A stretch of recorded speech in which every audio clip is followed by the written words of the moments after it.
workout 2 is going to be squats, glute bridges, plank, lunges, curtsy lunges, and dead bugs. We are going to be doing this on a rep range basis. So what I want you to do is I want you to do 12 repetitions of each exercise, then do a maximum plank time. So for example, you're going to do 12 squats, followed by 12 glute bridges, then 12 lunges on each side, and 12 curtsy lunges on each side, then 12 dead bugs on each side. Then you'll get into your plank position, max it out for as long as you can. Then you're going to go back down the list of exercises for 8 reps, then do a maximum plank, then you're going to go down to 6 reps, then do a maximum plank. And that's your workout. If you want to make this harder, then make your way back up the rep ranges 6, 8, 12.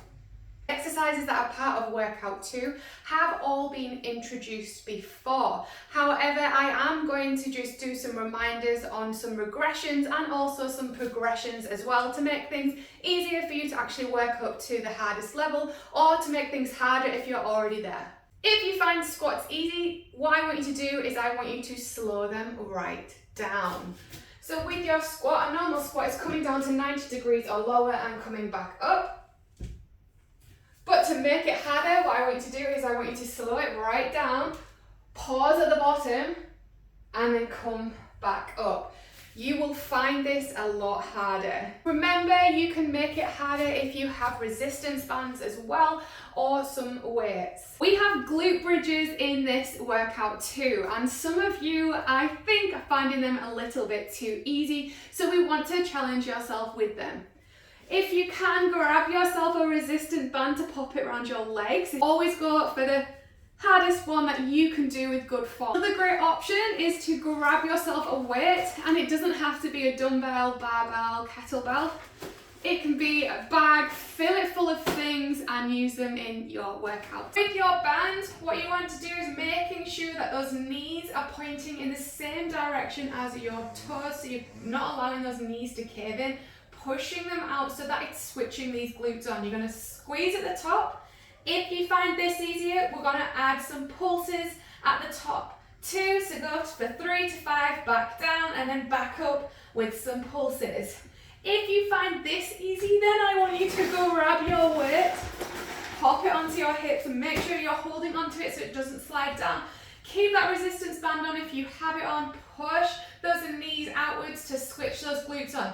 I can feel my glutes switching on in the down motion here by just pushing my knees out. So if you can't feel that, practice that motion first.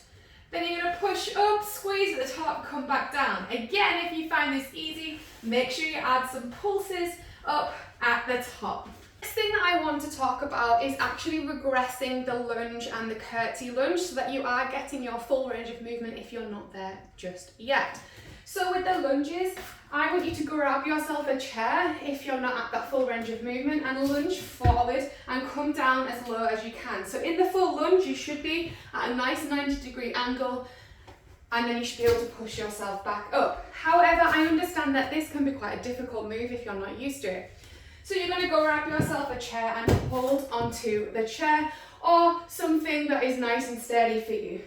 You're going to get yourself into a good position. You're going to lunge forward, holding onto that chair. And if you can get to this position, great. I want you to really push your range of movement, have some confidence in yourself, and feel that stretch down the front of this leg, and then push yourself back up, and then switch to the other side. So you're in that range of movement. Push yourself as far down as you can to get that 90-degree angle, and then back up. It's really important to try and get that full range of movement so you're working the right muscle groups. But if you're at a certain point and you're like, I can't get to that 90-degree angle, do not worry. Just keep practicing this move to where you feel comfortable, and you will find that the more you practice it, the lower you'll be able to get. The same with the curtsy lunges. So with the curtsy lunges, you want to lunge to the side and get to that 90 degrees on the bottom, 90 degrees here, to feel that good stretch in that glute, and then you're coming back up, switching to the other side, and then back up and switching from side to side.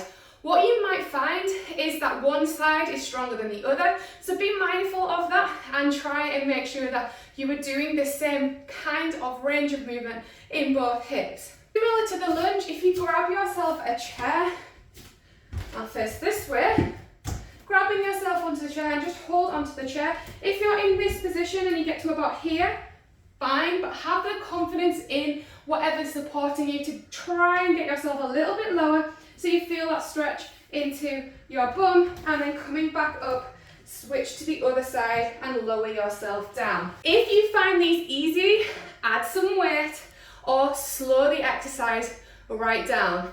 I find these really, really great for building up my bum. Next thing I want to talk about is the dead bug. So if you find dead bugs easy, what I want you to do again is slow that exercise down or grab yourself some really, really light weights to pop into your hands.